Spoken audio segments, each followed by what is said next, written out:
Have you ever wanted to play your favourite NES games in a 3D virtual experience? Then here's what you need to do. Download the 3D SEN VR emulator. Search the web for the recommended ROM files that are supported. Create a file, save them inside. Boot up the EMU. In the settings, you will find a few options such as controls, regions, light, volume and scale sliders. These can all stay default, although you may need to adjust the scale. Next up, you'll have to boot up a ROM file that matches the game's list, so we get the correct profile. So let's say this one here. Go to your C drive and run it. Pretty simple. You can also gather different title cards. By exiting the game's headset, it'll take a quick screenshot. Select which box and press enter, or in our case, X.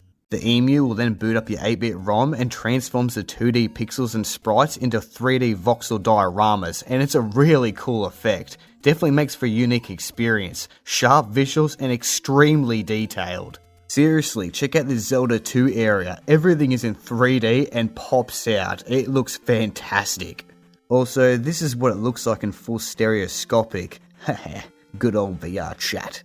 Mike Tyson's Punch-Out is definitely a highlight and, well, one of my favourites. You also have the ability to zoom in and out and adjust the camera, well, basically anywhere.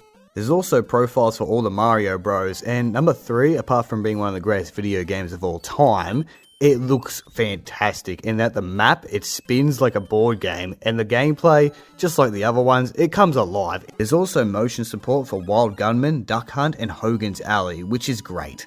So what are my thoughts? I can really appreciate the hard work that Geode Studio has put into this emulator. This software supports up to 80 or so NES titles, which you may ask to yourself, how is this even legal? Wouldn't Nintendo sue them? Well, you see, it's an emulator, which aren't illegal. Those abandoned ROM files, however, they kind of are, and hence you'll have to find or source your own. Not that it's hard to find them. Also, the price should be around 20 bucks. I live in Australia and our exchange rate is fucking horrible. It cost me 37 buckaroos. So maybe wait for a sale. But yeah, a cool way to play virtual NES games.